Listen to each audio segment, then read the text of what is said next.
소화기능 개선에 대해서 소화기능이 건강하다는 것은 몸에서 다음 세 가지 기본 과정이 잘 이루어지는 것을 말한다. 섭취한 음식이 영양성분 단위로 잘게 쪼개진다. 흡수된 모든 세포에 골고루게 분배되고 대사작용을 한다. 음식물을 섭취하여 분해하고 사용하면서 나온 노폐물이 배출기관과 장기를 통해서 모두 제거된다. 몸에는 60조에서 100조 개의 세포가 효율적이고 지속적으로 교체되려면 소화기능이 건강해야 한다. 몸이 항상성을 유지하기 위해서는 날마다 300억 개의 새로운 세포를 만들어 오래되고 낡고 손상을 입은 세포를 대체해야 한다. 이러한 과정이 언제나 원활하면 몸을 구성하는 새로운 세포는 이전의 세포와 마찬가지로 효율적이면서도 건강하게 활동을 하게 된다. 뇌세포와 심장세포 같은 것은 세포를 교체하지 않더라도 최소한 탄소, 산소, 수소, 질소 같은 구성원소를 지속적으로 새로운 것으로 교체한다. 더구나 신경생성 분야의 새로운 발견에 따르면 뇌세포와 심장세포가 세포 교체를 하지 않는다는 이론도 이제는 폐기 직전에 있다. 다시 말하면 몸을 구성하는 어떤 세포도 예전의 것 그대로 남아있는 것은 없다는 것이다. 하지만 그 변하는 세상을 사는 대부분의 사람은 건강한 생활 습관과 균형 잡힌 식습관을 유지할 만한 여유가 없다.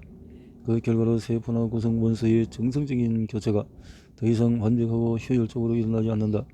현대인들은 건강하지 않은 것은 그런 음식을 먹고 그러한 생각을 하기 때문이다. 반면에 건강한 사람은 자연에서 나온 깨끗하고 영양이 풍부한 식품과 신선한 물을 섭취한다. 모든 연령대에 걸쳐서 젊음과 건강을 유지하는 사회는 지구상에서 아주 드물다. 러시아 남부 변동의 아파지아, 인도와 티베트와 중국 변동의 히말라야, 남아메리카의 안데스, 코스타리카 북부의 니코야 지역, 멕시코 북부의 일부 지역처럼 아주 멀고 외딴 곳이 그러하다. 그들의 식탁에는 선선하고 신선한 식품만 올라온다. 그렇다고 건강을 유지하기 위해서 이처럼 멀고 외딴 곳에 가서 살 필요는 없다. 실제로 나이가 100세가 넘어도 깨끗한 혈관 상태를 유지하는 것은 아주 정상적인 현상이다. 그런 여기에서 위의 것은 잠을 자다가 아주 평화롭고 죽음을 맞이한 100세의 한 미국인 여성의 관상동맥이다. 와, 100세인데 위의 것은 100세 된 미국인 여성의 깨끗한 관상동맥의 단면이고 아래의 것은 50세 남성의 꽉 막힌 동맥 단면이다. 가운데 있는 붉은 점은 이 환자에게 치명적인 심장마비를 일으킨 혈전이다. 자, 이렇게 차이가 혈관이 이렇게 막혀버린단 말이죠. 심지어 수령이 1000년이 넘은 나무도 수액이 자유롭게 흐르기만 하면 싱싱한 나무잎과 열매를 맺는다. 나이가 든다고 해서 혈관이 좁아지고 몸의 세포의 영양 공급이 중단되는 것이 아니다. 건강하지 않은 식습관이 그렇게 만드는 것이다. 몸을 깨끗이 청소하고 최선으로 관리하면 삶의 에너지와 활력이 넘친다. 통증에서의 해방.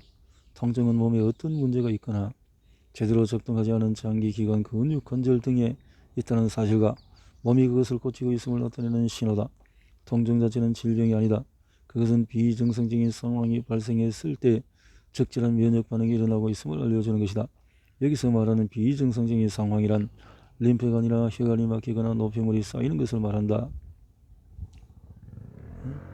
간과 담낭에 있는 모든 담석을 제거하면 몸에 나타나는 모든 통증이 줄어들거나 사라진다. 혈액과 림프액의 상태는 몸의 건강을 좌우한다. 간에 폐색이 생기는 것처럼 혈액과 림프액에 많은 양의 독성물질이 쌓이면 염증이나 감염이 일어난다. 혹은 몸에서 가장 약한 부분의 세포나 조직에 손상이 발생할 수가 있다. 치유. 배색되어 있던 것이 떨리고 면역체계가 가장 강한 힘과 효율성을 되찾게 되면 통증은 자동적으로 완화된다. 몸의 유연성. 신체의 유연성은 장기, 관절, 근육, 혈압 조직, 세포 등의 음식물, 공기로부터 얼마나 영양 공급을 잘 받고 있는가를 나타내는 척도다. 건강이 오래 지속되려면 이러한 영양소의 주요 물질을 세포로 전달하는 소화 대사 기능이 최상의 상태라야 한다. 깨끗하고 맑은 강물은 더러운 찌꺼기와 쓰레기로 가득한 강물에 비해서 저항을 적게 받으면서 더 잘 흘러간다. 탁한 혈액은 대부분의 질병에서 볼 수 있는 공통점이다. 몸의 유연성은 개방적이고 유연한 정신 상태를 나타내기도 한다. 반면에 뻣뻣한 몸은 폐쇄적이고 걱정이 많은 상태를 의미한다. 맑은 혈액이 공급이 되어 있으면 굳어있던 몸이 부드러워지면서 정신 또한 더욱 개방적이고 조화로워질 것이다. 노화 방지는 많은 사람이 노화를 마치 질병처럼 언젠가는 반드시 자기네에게 닥쳐올 어쩔 수 없는 현상이라고 얘기한다. 하지만 이러한 관점은 오직 노화의 부정적인 측면만 부합한 것이다. 우리는 인생을 풍요롭게 하고 지혜롭게 하며 경험이 풍부하고 원숙한 사람으로 만드는 긍정적인 과정으로 노화를 바라볼 수 있다. 달갑지 않은 노화의 효과는 세포 단위에서부터 기능이 제대로 발휘되지 못한 데서 비롯이 된다. 노화는 거의 태어나는 순간부터 시작이 된다. 정상적인 노화 과정에서는 몸의 모든 세포가 자연스럽게 새로운 세포로 교체된다. 이와는 달리 비정상적인 노화 과정에서는 새로운 세포가 이전의 낡은 세포에 비해서 그리 건강하지가 않다. 세포가 그것을 둘러싸고 있는 결합 조직이 점점 더 독성물질로 포화되면 몸의 건강기관도 전체적으로 노화를 겪으면서 약해진다. 몸에서 가장 큰 기관인 피부도 부실한 영양으로 인해서 고통을 겪는다. 이전에 가지고 있던 탄력성은 사라지고 색깔이 변하며 건조해지고 거칠어지며 대사 과정에서 나온 노폐물로 이루어진 잡티가 생긴다. 소화 기능과 대사작용이 지속적으로 개선되면 세포는 다시 젊고 활기찬 상태로 바뀐다. 내면과 외면의 아름다움, 세포의 대사작용이 견실하게 개선되면 내적 자아를 느끼는 방식에도 영향을 미친다. 정신건강의 개선, 간 청소는 자신과 타인을 느끼는 방식에도 직접적인 영향을 미친다. 누구나 스트레스가 있으면 모든 일에 짜증이 나고 불만스러우며 심지어 화도 난다. 대부분의 사람은 스트레스를 인생을 살면서 직면하는 외적인 문제와 관련이 있는 것으로 여긴다. 하지만 이는 단지 부분적인 진실에 불과하다. 우리의 정신건강은 육체의 건강과 아주 밀접한 관계가 있다. 간을 청소하고 깨끗하게 유지하는 것은 정신적인 균형을 유지하는 데 도움이 된다. 간과 담낭을 청소하면서 우울증과 불안과 분노도 함께 치유한 이들이 아주 많다. 맑은 정신과 창의성 향상. 맑은 정신, 기억력, 창의성, 집중력은 모두 뇌와 신경기관이 얼마나 영양 공급을 잘 받는지에 따라서 좌우된다. 비효율적인 선언기관은 모두 정신을 과정을 둔하게 만들며 이것은 신경기관의 부담과 압력으로 작용한다. 많은 사람이 정신이 덜 혼란스럽고 점점 편해졌다고 했다. 정신력이 좋아진다는 거죠. 7장에서 간 청소에 대한 오해와 진실. 지난 몇 년간 나는 간 청소를 할 때 배출되는 돌이 담색이 아니라 복용한 올리브 오일이 장내에서 다른 재료와 뭉친 단순한 덩어리가 아니냐는 질문을 반복적으로 받았다. 제약업계나 의료 홍보 담당자는 물론 일부 유명한 약초 전문가와 의사도 간과 담낭 청소의 효과를 폄하하려 무던히도 애를 썼다. 그들은 간 청소를 할 때 배출되는 담색이 실제로는 복용한 올리브 오일이 장내에서 비누화 과정을 거치며 만들어진 비누 덩어리에 질하지 않는다고 주장했다.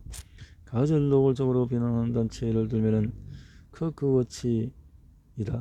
이 단체는 동종요법이나 카이로프레틱 같은 전인의학을 지지한다고 자처한다. 자연의학을 거부하는 이 단체는 자신들이 돌팔이 의사가 가짜 약을 파는 자로부터 환자를 보호하는 역할을 한다고 주장한다. 하지만 의료사기, 의학적인 오류, 전통적인 의약품 오남용으로 인한 끔찍하고 치명적인 부작용의 사례로 넘쳐나는 그들이 방대한 웹사이트 어디에도 간 청소를 비난하는 것이 타당하다고 여길 만한 적절한 근거를 찾아볼 수가 없다. 그들은 오로지 자연의학만을 주요 대상으로 삼아서 위험성을 경고한다. 바로 이것이 그들의 진정한 목적이 무엇인지를 보여준다. 은퇴한 정신과 의사인 스티븐 베일럿이 소유주로 있는 크크워치는 인터넷상의 모든 검색 엔진에 대해 대체학과 관련한 검색어를 입력하면 자신들의 사이트가 가장 위에 나타나도록 했다. 이것은 어느 곳에서 막대한 자금 지원을 받지 않고서는 쉽게 할 수 없는 일이다. 의학박사 레이 사헬리아는 자신의 사이트에 스티븐 베이럿은 돌팔이 의사인가 라는 글을 올렸다. 그 내용은 다음과 같다. 나는 그 웹사이트에서 의학적인 사기 행위나 제약 산업의 잘못된 판매 정책과 관련된 기사는 거의 찾아볼 수 없었다. 이 사이트는 무엇을 위해 존재하는가? 은퇴한 정신과 의사인 스티븐 베이럿 박사는 왜 모든 관심을 건강보조식품 산업에만 집중하고 소비자가 특정한 처방약이나 필요 없는 약을 복용하느라 날마다 수십억 달러를 낭비하고 있는 사실에 대해서는 아무런 관심을 갖고 있지 않은가? 그가 정말로 자신을 소비자의 진정한 대변인이라고 주장하려면 자잘한 사기 행위에 집중하기보다 앞서 거대한 사기 행위가 벌어지고 있다는 사실을 명확히 밝혀야 하지 않을까? 정부는 모든 수단을 동원하여 푸드 스탬프를 악용하는 가난한 사람을 적발하는 데 열을 올린다. 그 덕에 일부 거대 기업은 정부의 관리 감독을 거의 받지 않은 채 소비자를 속여서 수십억 달러의 부당한 이익을 취한다. 스티븐 베이럿의 행위는 바로 그런 상황을 간과하는 것과 같다. 어째서 크크워치에는 바이옥스 미국 받았지만 27,000명이라는 사람이 심장마비나 일어서 2004년에 판매가 중단된 진통소염제인데 여기에 대한 기사가 하나도 없나? 어째서 크크워치는 제약회사와 약국에서 판매되고는 있지만 아무 쓸모도 없는 감기약이나 기침약에 대한 언급이 전혀 없는가? 미국 질병통제예방센터는 이런 약이 어린이들과 사망량과 관련이 있다고 인정했다. 소비자들은 이처럼 쓸모없는 코막힘 제거제와 기침약 시럽을 사느라 얼마나 수십억 달러를 낭비한다. 최근에도 5살 난 어린 소녀가 단지 정상 복용량의 2배에 해당하는 기침약 시럽을 복용했다가 목숨을 잃었다. 크크워치는 어째서 간 손상을 비롯한 아세트아미노펜의 위험성에 대한 언급이 전혀 없나? 아마도 약국에서 처방전 없이 아무나 살 수 있는 타이레놀과 아스피린을 복용했다가 해마다 신체에 손상을 입거나 목숨을 잃는 사람의 수는 천연 건강보조식품을 먹고 해마다 같은 피해를 입는 사람의 수보다 훨씬 많을 것이다. 만약에 베럿 박사가 건강보조식품을 사용하는 사람들에게 겁을 주기보다는 쓸모없고 위험한 처방이나 아세트아미노펜 같은 비처방약 사용을 줄이도록 그들을 가르쳤다면 훨씬 많은 생명을 구원할 수 있었을 것이다. 내가 하나 덧붙이고 싶은 것이다. 미국에서만 해마다 90만 명이 넘는 사람이 의료행위나 의료과실로 목숨을 잃는다. 또한 새로 발생하는 암 중에서 적어도 절반 이상이 유방조용술, 항암치료, 크크워치에는 이러한 사실에 대해서는 아무런 언급을 하지 않는다.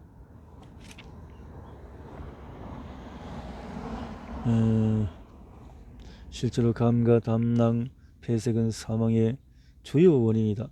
심지어 일부 대중매체까지 마녀 사냥에 동참하여서 전문가가 아닌 사람이 들으면 굉장히 논리적인 것처럼 보이고 공포감을 조성하는 정보를 퍼뜨리는 데 일조를 한다.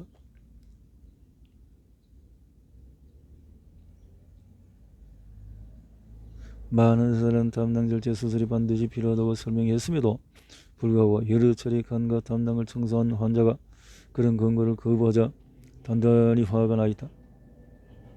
단순히 간을 청소하는 것만으로도 의사의 치료를 받는 것보다도 훨씬 좋은 결과가 나타나자 많은 환자가 의사의 곁을 떠났다. 다른 한편으로는 점점 많은 의사가 환자에게 간 청소요법을 권한다. 간 청소를 통해서 간과 담낭의 질병을 비롯한 수많은 문제가 해결되는 사례가 늘어나면서 전보다 많은 환자가 그런 의사를 찾는다. 환자 스스로 치유할 수 있도록 돕는 것을 기본적 원칙으로 삼는 의사가 점점 대중의 관심을 받고 있다. 이런 의사는 주류 의학을 신봉하는 의사에 비해 받는 스트레스가 훨씬 적다.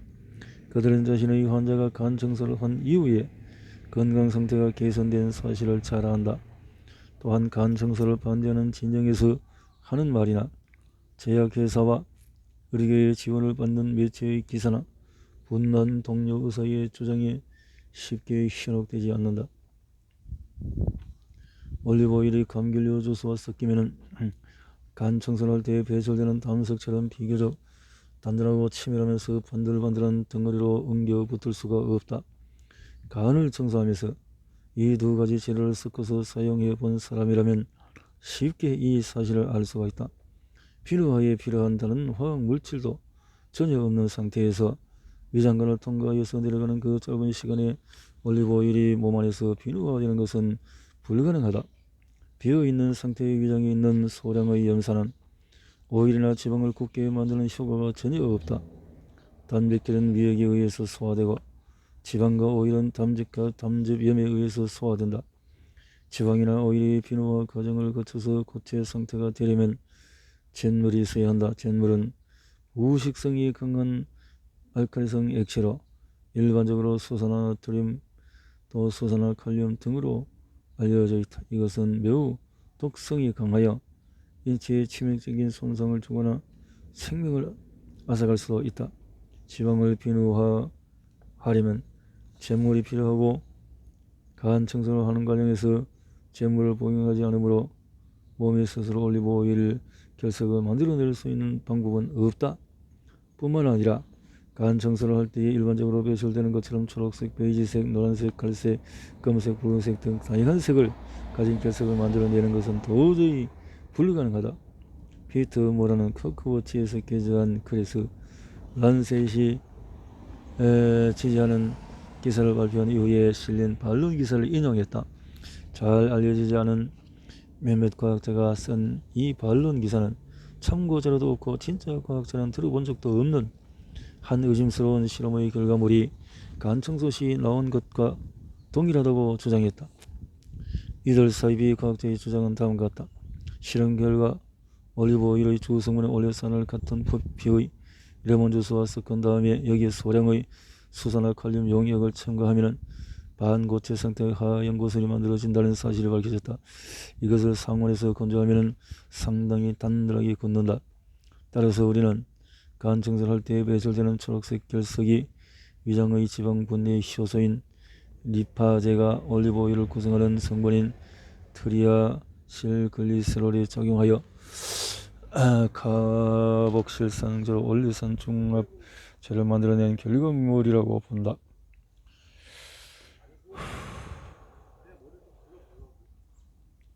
레몬 주스에는 다량의 칼륨이 들어있기 때문에 이 과정에서 비누화 작용에 의해서 크기가 크고 물에 녹지 않는 카복실산 칼륨염 입자 즉 비누 덩어리가 만들어진다. 자칭 과학자라고 하는 이들은 위키피디아에 설명되어 있는 것처럼 수산화 칼륨이 쉽게 흰색 거슬이나 알갱이로 바뀔 수 있다는 사실에 대해서는 아무 언급도 하지 않았다.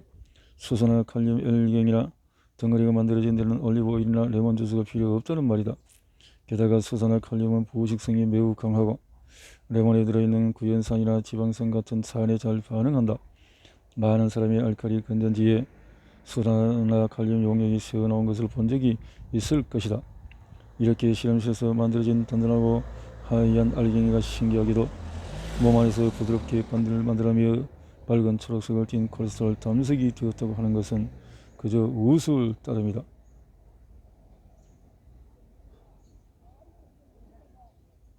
만약 이것이 엄청나게 심각한 영향을 초래할 수 있는 문제가 아니었다면 나는 이것을 그저 재미있는 농담이라고 여겼을 것이다. 미국의 표준적인 제품 성분 기준에 의하면 엑스트라 버진 올리브 오일에는 유리 지방산의 함량이 100g당 0.8g을 넘지 않아야 한다. 이 함량이 너무 높은 올리브 오일은 먹을 수가 없다.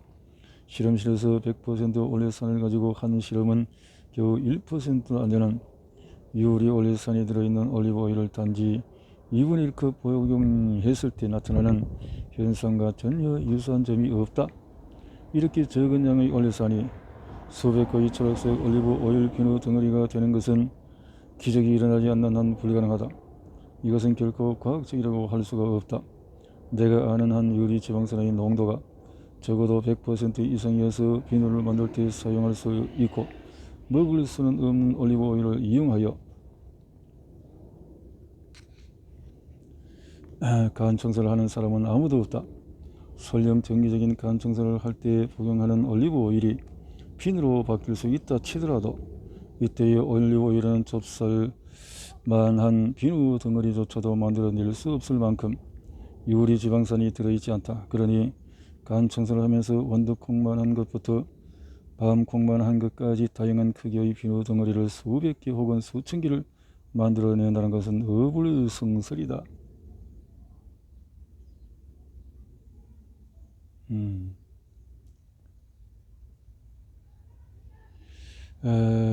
그렇다는 거죠. 그런 것은 말도 안 되는 소리 하는 거죠.